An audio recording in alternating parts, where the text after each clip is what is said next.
And we are back. Welcome to another edition of the Sports Port.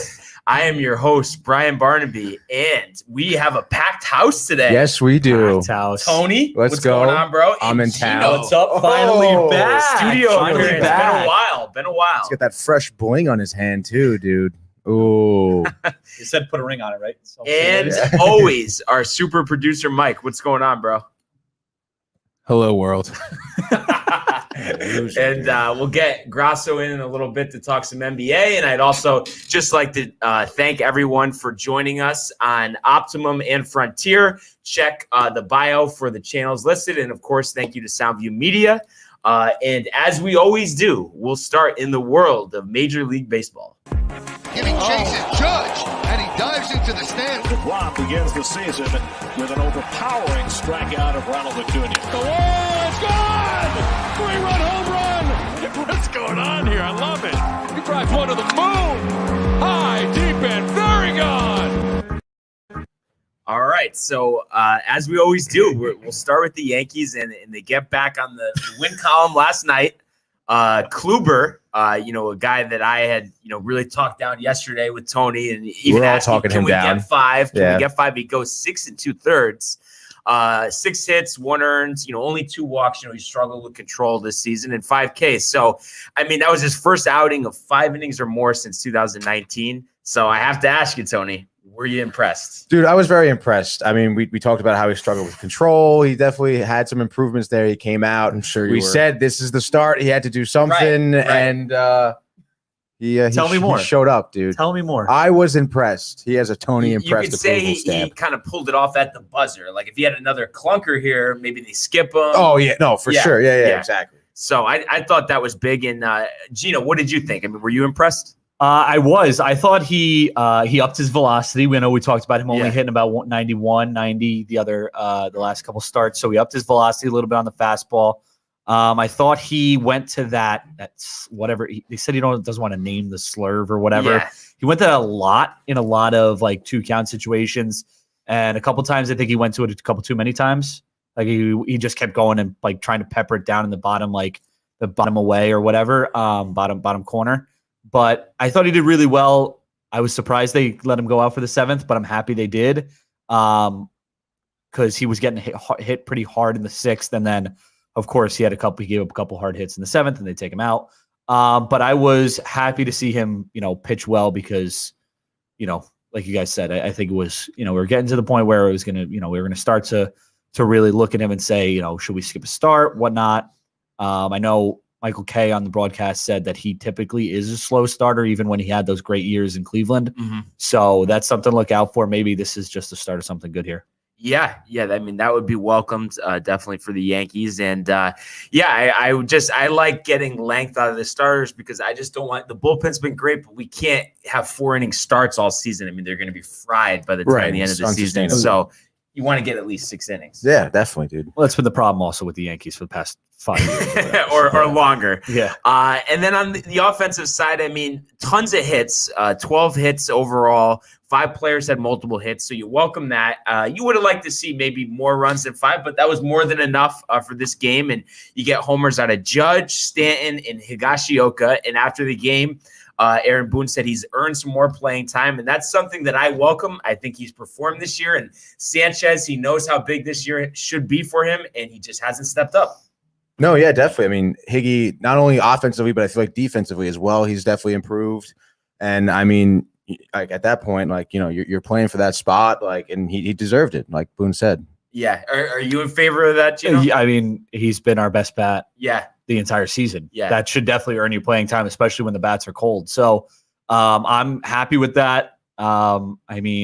Slowly but surely I've been kind of moving off the Sanchez train and moving into maybe going a different direction. And I think things keep trending in that direction. He just hasn't performed like he should have. His defense has been better, but at the plate is what you have him for. That's what he did so well for the first couple of years he was up. So, if Higgy's going to hit the ball and be the best defensive catcher we have, I think he's got to get more playing time. And crazy to think, I mean, if he keeps this up, not hitting, I mean, he could be, off the team mid-season and I wouldn't mind, let Higgy take over, and then you have these young catchers in the organization. So he's like a perfect transition guy, and he even can stay on as a backup after if he doesn't want to go, catch a bigger free agent deal. So I think they're in a good spot at catcher. Yeah, down definitely. the road. So, we'll see how they do. And one thing that I didn't like seeing after the game, Boone did say that Judge is going to sit the next game or so, some more lower body tightness, but I guess precautionary, I'm hoping, but it just, anytime there's any mention of Judge and some type of ailment, I mean, it's just complete panic across all Yankee fans. No, yeah, of course. I mean, obviously he seems to be pretty injury prone, but I think I get it. You want to be precautionary, but it's like, dude, at this point, he's starting to hit a little bit here. Just keep him in there, keep the momentum going. I feel like if he continues to hit, that's great. And it's I don't know. It's just a weird decision. Yeah, I mean, I think because he didn't necessarily say he'll rest today, but it just seemed like he was going that. But I say let him play tonight, and then there's a 1 o'clock game on Thursday, so the whole day after night. Let him rest then, and then we'll be at home against the Tigers. That's what I want to see them do, but I could see them holding him out 3 straight games because he always kind of slowly creeps into a longer absence than he's actually going to be, Well, out. yeah, that's the thing, right? I mean, every time it's, Judge is just sore, we're going to give him a day off. It ends up in a 40-day IL stint. So, I wouldn't be surprised if he doesn't play for a couple days. Yeah. And Boone deflects questions. Oh yeah, he's just resting him. We want to be precautionary with him. And then on Friday they announce, Judge is going to the IL, retroactive to Tuesday or whatever it may be. Right. So it's honestly obviously a worry. Especially after you get rid of an outfielder. Yeah. So yeah. And speaking of that, Tauchman traded to the Giants for Wandy Peralta and the old player to be named later. What was your guys' thoughts of that? I mean, you think it's just kind of a marginal move? It doesn't really matter either way, or you think it was kind of a decent sized loss for the Yankees? I don't know. I feel like Tauchman hasn't performed as well as he did, a couple of years ago. Right. And I mean, they're gonna need a pitcher. I haven't really done too much research on this Peralta guy, but I haven't heard much about him either. So, I mean, they need a pitcher. So I feel like them making any move at this point is a good move, Yeah. So I like it. And what I'm hoping, Gino, is, because we mentioned how Gardy, has struggled this year, maybe by getting rid of Tauchman, maybe Florial, down the road here finally gets a shot. I would like to see that. Yeah, it would be nice. I mean, we've gotten to the point where when these guys go down, you trade guys. There's in the Yankee system, there's really not much left there that is MLB ready. Right. It's all guys in single A rookie. Exactly. Guys like Yuson Dominguez and guys like that. I can't wait for him. I can't wait for him, but I think we still got a couple more years till he gets up. But I think it leaves the Yanks a little shorthanded. I wasn't ready to give up on Tauchman just yet. He does things very well. He does certain things like running the bases, playing defense. He can hit the ball, I think, better when he's on than Tyler Wade, who does those other things very well as well. But in terms of Wandy Peralta, I mean, I also, as we talked about before the show, was wondering if we were going to make a bullpen move because I felt the bullpen was a little light, especially without Britton right now. Peralta is not going to get you the Ks. He walks a lot of people, so that's obviously a big worry. But he does have a high whiff percentage. He does get a lot of people to chase. So we'll see how he performs. He's a lefty, so we'll see. I just don't know, especially after Judge goes down, it looks even worse now. So or we think goes down, at least sits for a couple days. Yeah, it does look a little bit worse. So I think they're just hoping, they're just taking a flyer on Peralta and just hoping he adds to the bullpen. And we were talking about before, if he does well, maybe Licky could be the odd man out, depending on what they do with King and Garcia. So a lot of moving parts. And then, you mentioned Wade will be back up. I mean, I like his versatility, playing defense late in the game, stealing a base. I like that. And then Luke Voit possibly back next week. That'll be a huge boost for the lineup. He's on the torn meniscus, right? Yeah. That's kind of a quick turnaround for him, I feel. Yeah, it just depends on the severity of the meniscus. So. Well, yeah, and I feel like, in baseball more than maybe some other sports, you would probably you're not, using the meniscus to planting like a pivot. Right. Yeah, Or if something you're like that. running back, Yeah, obviously, exactly. you'd be out a couple more months. So, but I think, they'll welcome him back, with open arms for sure. So game 2 tonight, back in Baltimore, Herman on the hill. Orioles haven't announced a starter, which leads me to believe they're going with an opener, which I think, is a good spot for the Yankees to be in. I know the Orioles pen numbers-wise has been good this year, but they have a bunch of guys I think that they should be able to hit. Obviously, that's been a question mark this year after what Harvey did the other night, so you never know where they're going to be. But you just hope they can build on last night. 12 hits is solid, and having all those guys with multiple hits was nice. Seeing Glaber, have multiple hits too. So nice for him to hit a home run. I mean, he's almost going the whole first month without a homer. So you think he's due to put one out. So we will see. But looking forward to seeing them keep up this good run here. And then 1 game win so far. Well, yeah, great 3 run. out of 4, dude. so that'd be 4 out of 5 wins. Yeah, whatever. Oh dude. no, no, that doesn't mean anything. no, not really. Anyway.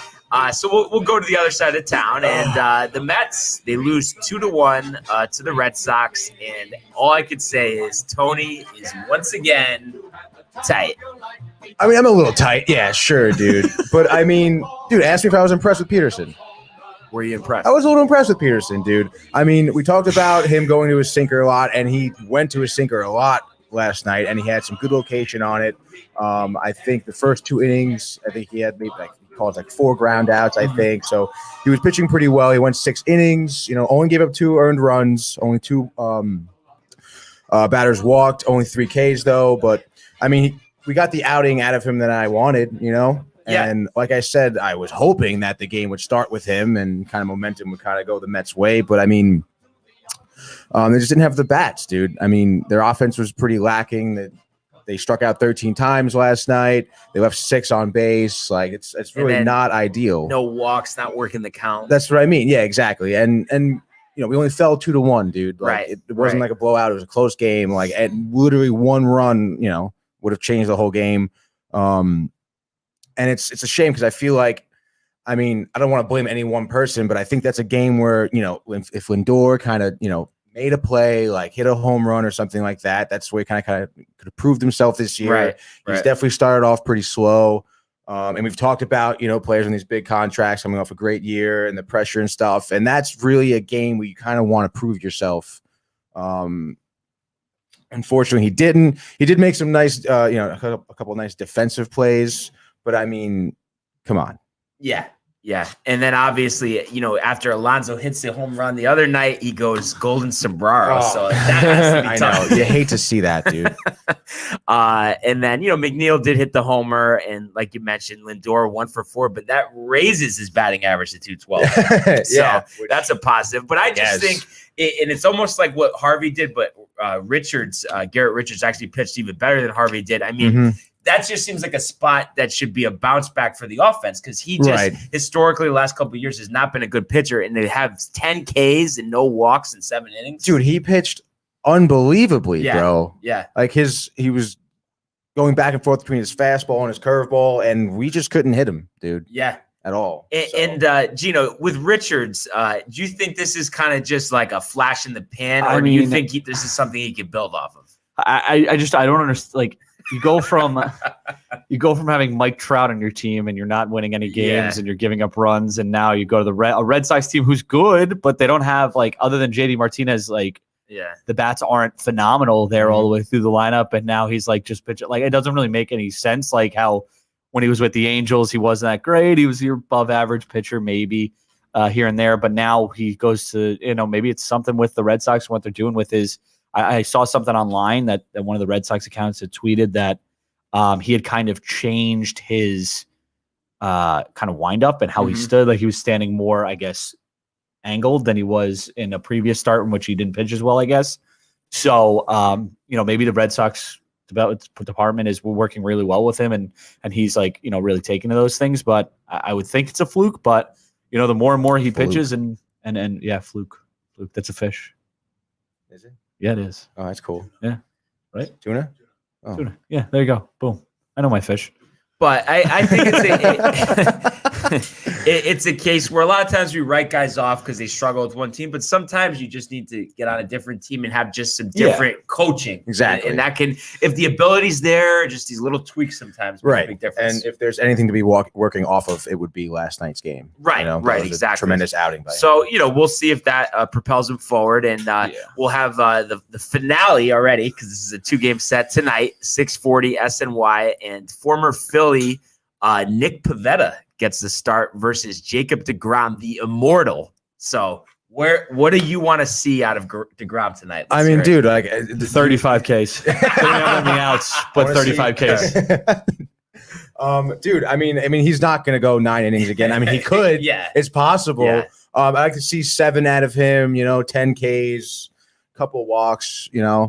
A shutout would be nice. I mean, I don't think that's asking much from deGrom right now. Right. I mean, the guy's been absolutely lights out. He's almost untouchable. I don't want to jinx anything, but I mean, it's There you go. yeah, It's right, over. that's it. It's over. 7 dude. runs. It's over. over. 7 I mean, in the he first. is due to get lit up. Oh, but then I jinxed it back. So now so now it crosses. Is that how that works, dude? Yeah. Oh, nice. Yeah. All right, cool.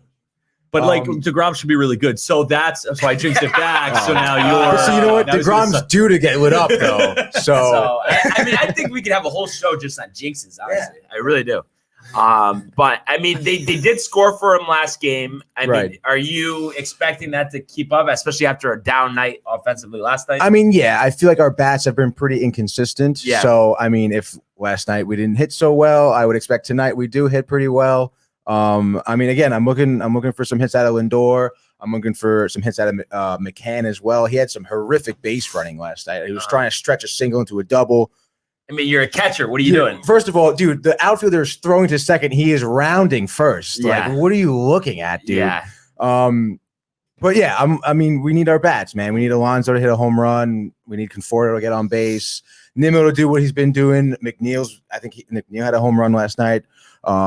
Him keep doing what he's doing, and hopefully our bats stay consistent tomorrow all around the team, and it should be an easy W. Yeah, I mean, Nick Pivetta is a guy that you should be able to hit, and I think we'll see early how this is going to go because I think they work the count and they're not over anxious swinging at the first pitch. He should make some mistakes, and they should be able to take advantage of that. So that's what I would look for, in this matchup for sure. So, I mean, the Mets, just looking at some of their stats also, I know we talked about analytics yesterday and how we hate them, but unfortunately that's where the game has gone. But I mean, if you just look at some of the things that Baseball Savant has here on their website, the Mets basically, they're just getting very unlucky. Their expected batting averages are very high. Specifically, you look at Dominic Smith, his expected batting average is 318. He's batting 218. Jeff McNeil, same type of thing. He's batting 196. His expected batting average is 275. So I think that, they just need a little bit of luck to go their way and maybe get, some pitches to hit. Hopefully they get that tonight. But, you never know with deGrom on the mound, they never seem to hit. So we'll see. Yeah, we'll see. And I'll welcome a Mets win tonight. Red Sox need to kind of take a step back here. I think. I'm glad you're welcoming that. Too ahead of themselves. So be interested to watch both games. And, we'll take a quick break here and then get Grasso on for some NBA.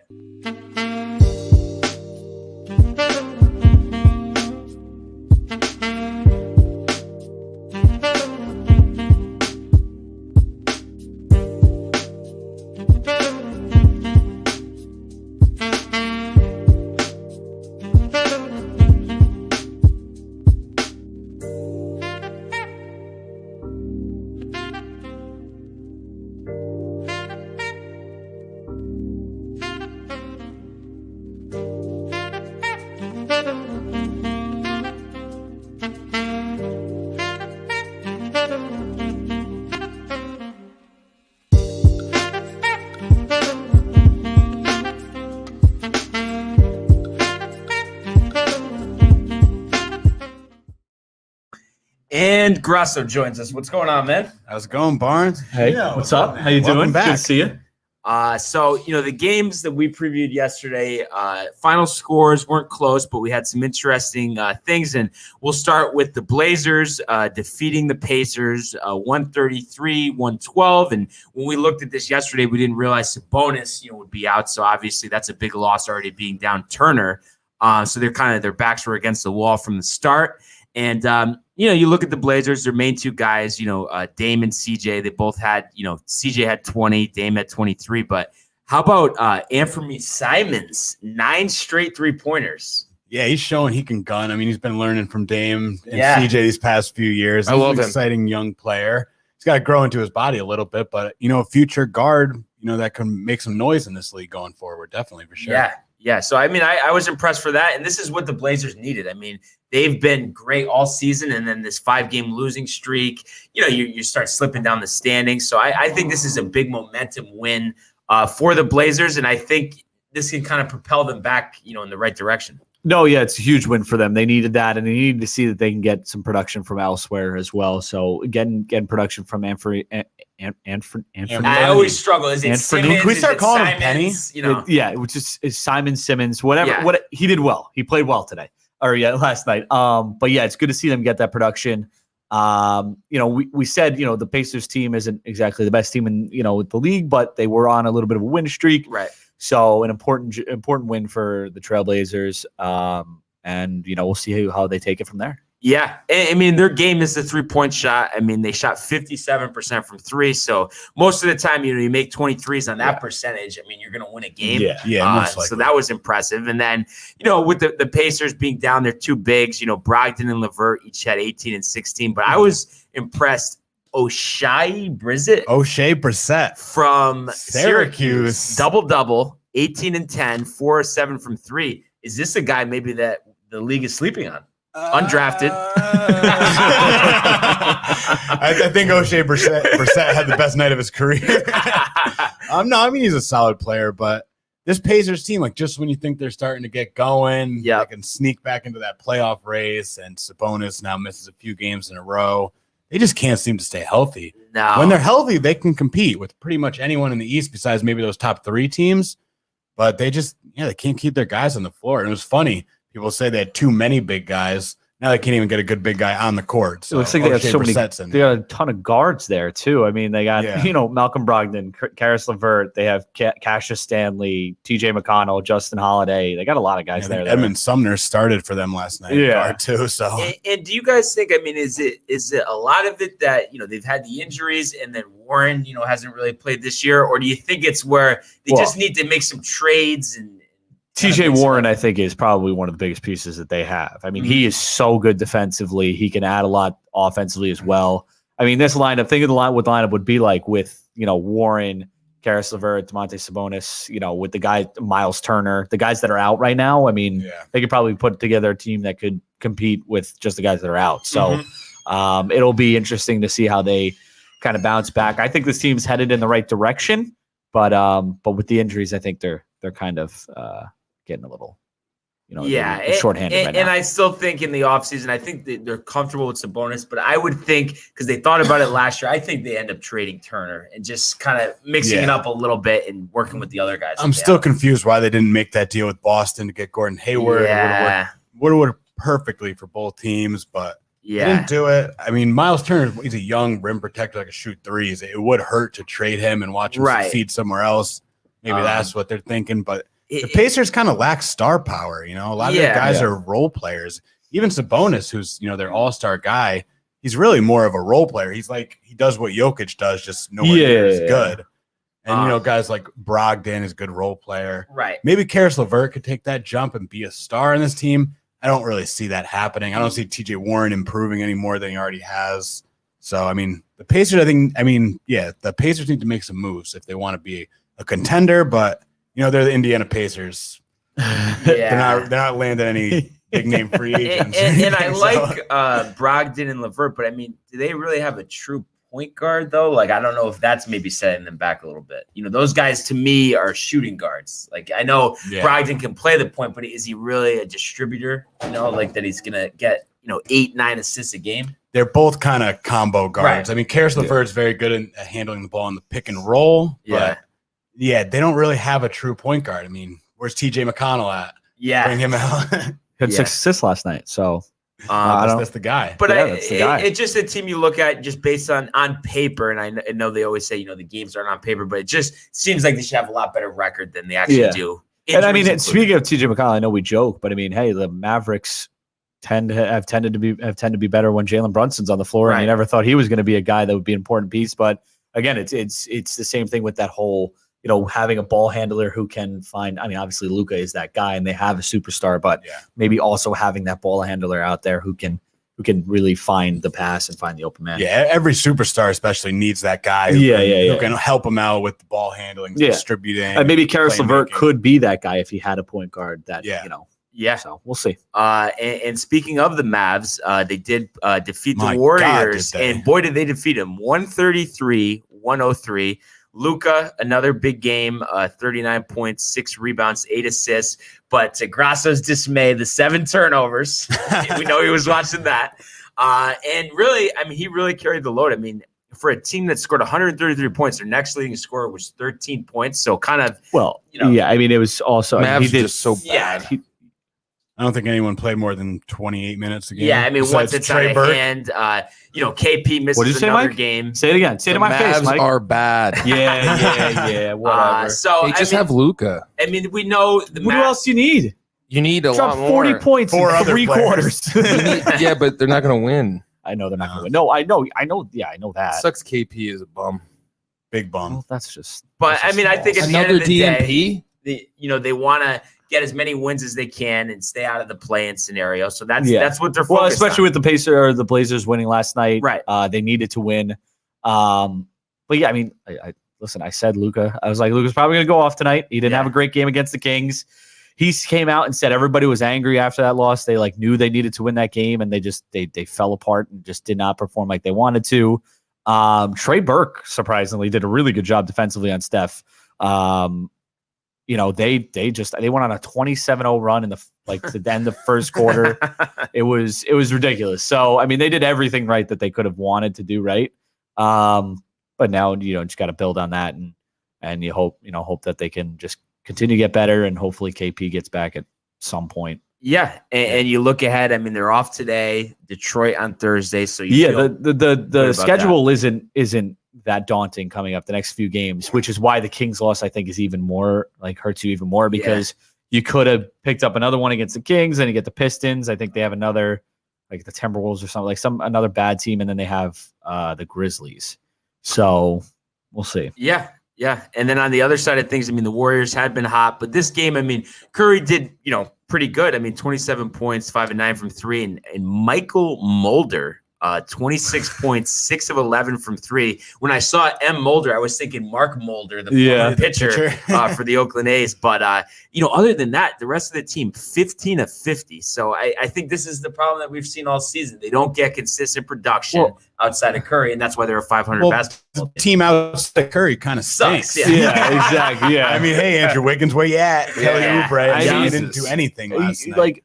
We always but he's a good third, fourth. Oh, yeah. We talk about when we used to talk about the Warriors, right? They had the big 3 with Clay, with Steph, and with Draymond. Right. And Draymond had 0 points last night. He had 11 boards, 0 points, and 3 assists.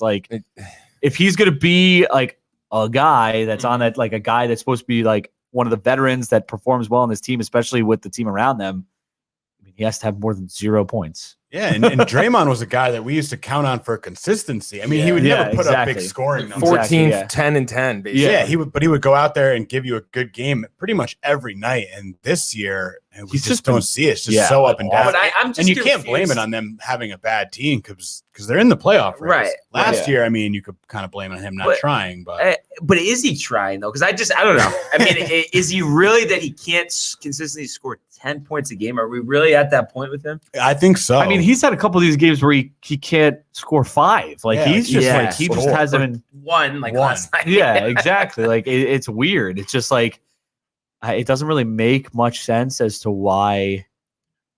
I don't know. I couldn't tell you. And Matthew Gabriel says Steph is playing like Kobe when the Lakers had Smush Parker and Kwame Brown. Smush Parker and Kwame Brown, I think that's pretty much level with Kelly Oubre and Andrew Wiggins. I honestly do think so. It's roughly the same. Listen, I think those guys made a lot. Nico Mannion had 5 points last night. I mean, come on. I mean, what else did they want? Yeah, no, I mean, Steph's impressed me all season, especially coming off that hand surgery. So we'll see, if the Warriors can put it together. They are facing the T-Wolves next game, but T-Wolves all of a sudden have won 3 in a row after beating the Rockets last night. So, you never know what you're going to get there, but we'll see what happens. And then on to tonight, we have a pretty good matchup. We got the Clippers visiting the Suns. And last time these two teams played, back on April 8th, Clippers won 113-103.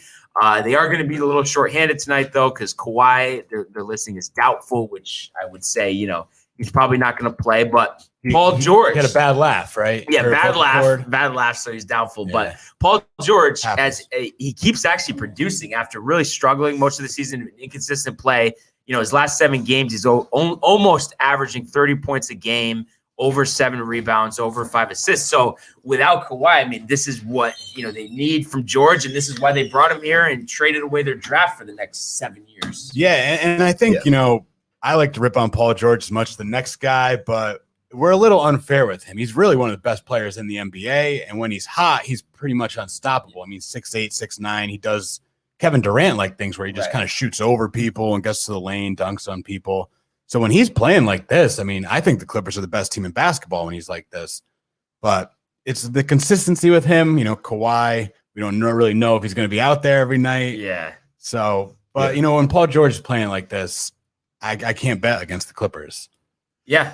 Yeah, I think the other thing, too, it's like you wonder if Kawhi and Paul George just don't work together. Right. You wonder if that's just like, because we've seen it, like we said, Paul George by himself has been fantastic for OKC, for the Pacers.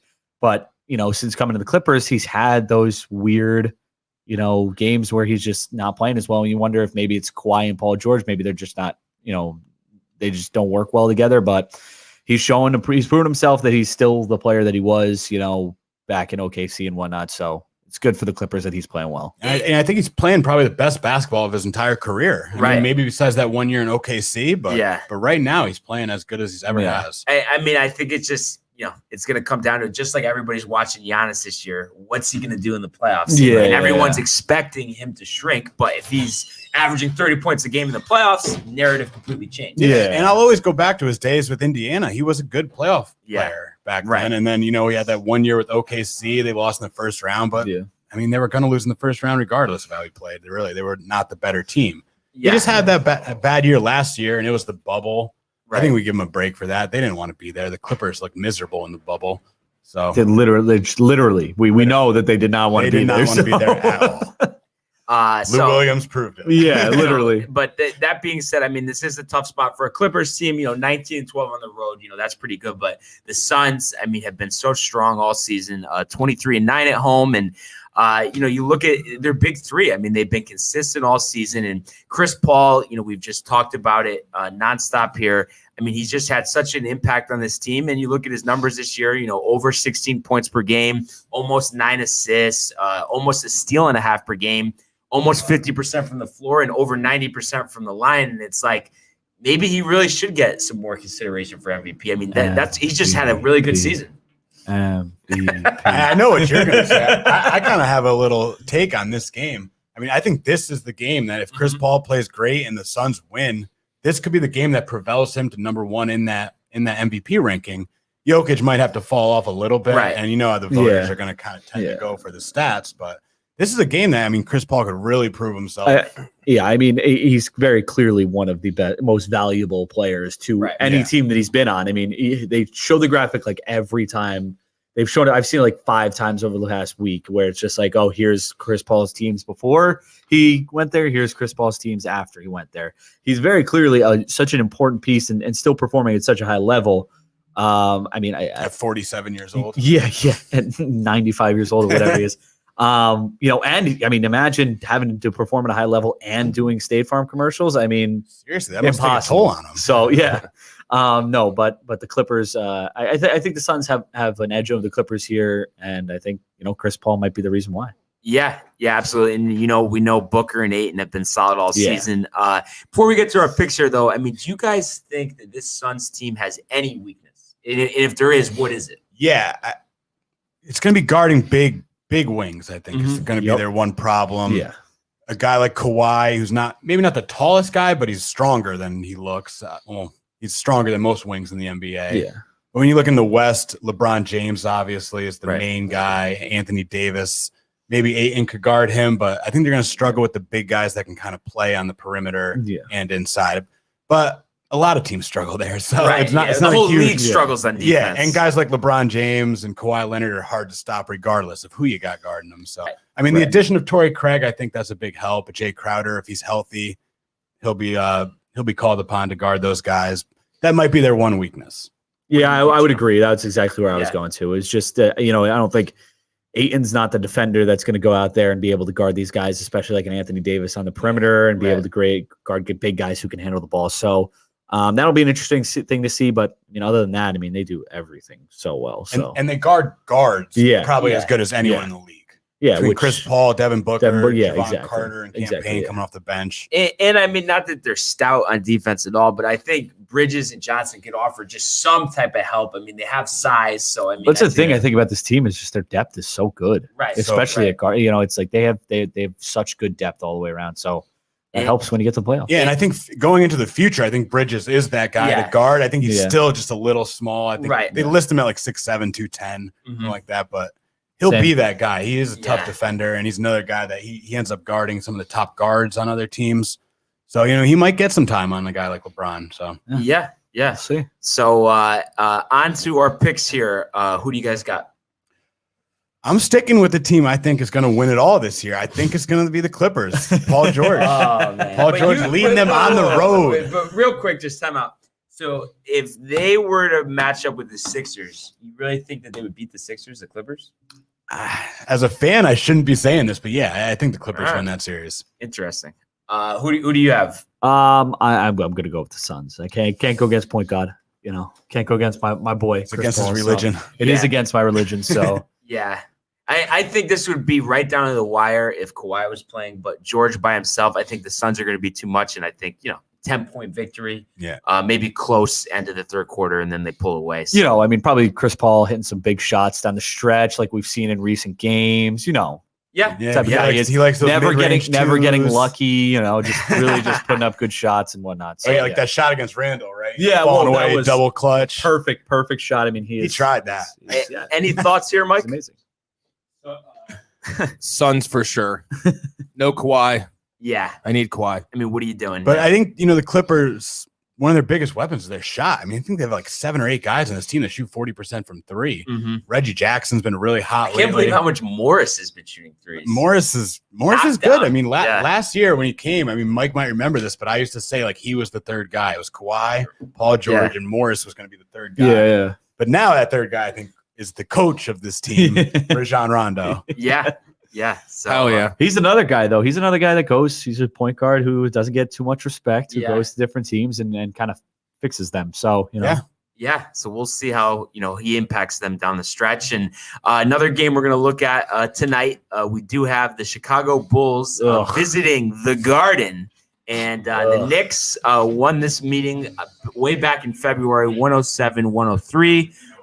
And, you just look at this. I mean, Vucevic has been pretty solid since he came over from the Magic. He's a 20-10 guy, shooting 45% from 3. So, he's been solid. And I have to say here, I wonder what a job Nerlens is going to do on him. I think that's honestly the most important match. Yikes. That's all I have to say. Yikes. Bounce back game. Yikes. But, so the Knicks, obviously, they just had their winning streak snapped. And I'll start with you here, Mike. What do you want to see out of them tonight?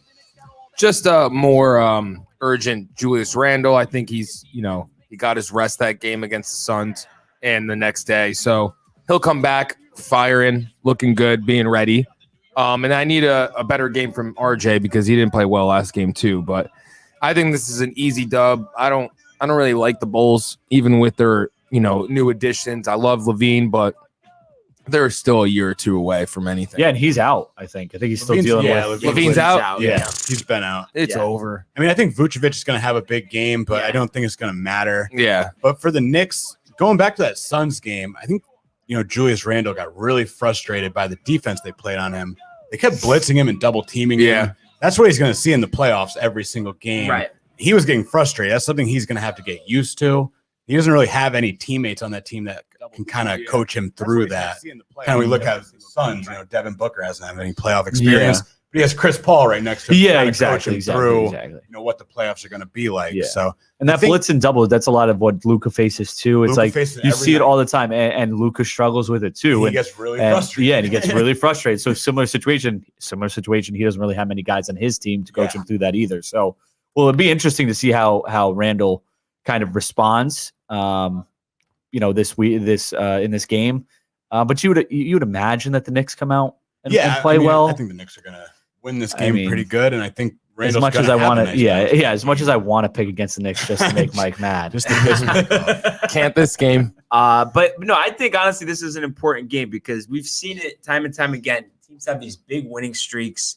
They lose one game, and then that kind of starts sometimes a little bit of a spiral. Not saying that it's going to be out of control, but it could be a 2, 3, 4 game losing streak, and then you kind of lose some of the momentum that you had from the streak that just ended. Yeah, absolutely. But I think the one thing is with a guy like Thibodeau, that doesn't happen. I feel like he's with a veteran coach that doesn't happen. This isn't the Boone running the Knicks over here, bud. I was going to say the Knicks just need to protect against a letdown game here. Let Vucevic have 35 and 20 boards because he's on my fantasy team. Exactly. But the rest of the team, they got to lock him down, and I think Randall Kobe White's not going to kill us tonight. No. You know what I mean? Jinx. Jinx alert. Career high. Well, he jinxed us into getting another win streak because of what he just said. I thought we agreed that jinx that's not a thing.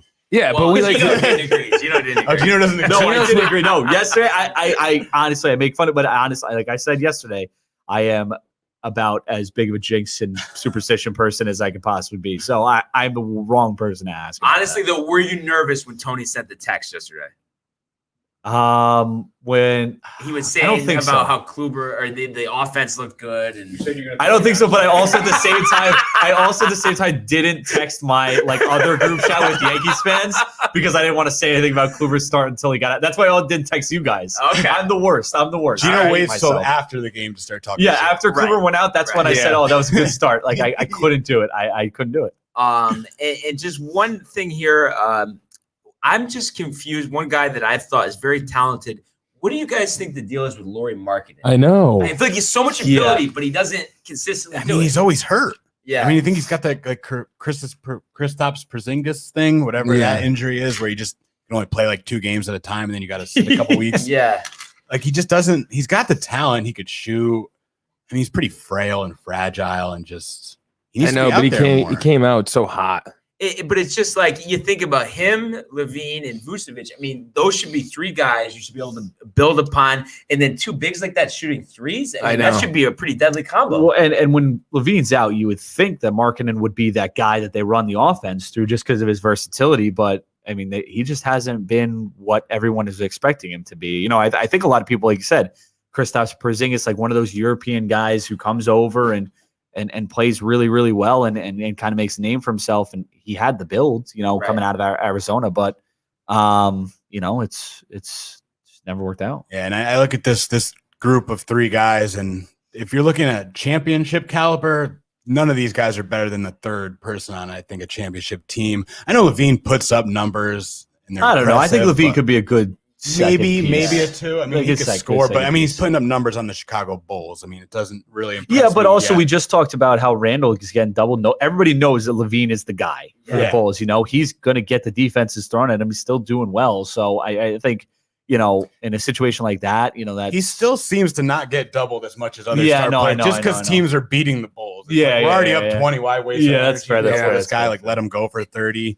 Yeah, and I think just it's a long-term view. I mean, the Bulls have struggled to build something consistently ever since that Rose injury. That really hurt them. But I think it's something where they look at it. They want Levine and Markkanen to be their long-term. And then if Vucevic plays well, I'm sure maybe they'll extend him past his contract. But it's he's getting to that age where, they're not going to give him a 5-year max. Yeah. And then if they were to draft or get one guy or have somebody like Kobe White develop, then – you're headed in the right direction, which is a place they've struggled to get to. Yeah, and I think that they probably brought Vucevic in thinking he could be a guy that could mentor Markkanen, and so far he's kind of just been pretty average. Yeah, and I not think Vucevic. I think this trade will start next season. Right. Like the Bulls had no chance of being competitive this year, no matter who they brought in. Yeah. But I like the fact that they didn't just, sell out and try and, tank for a top pick. Right.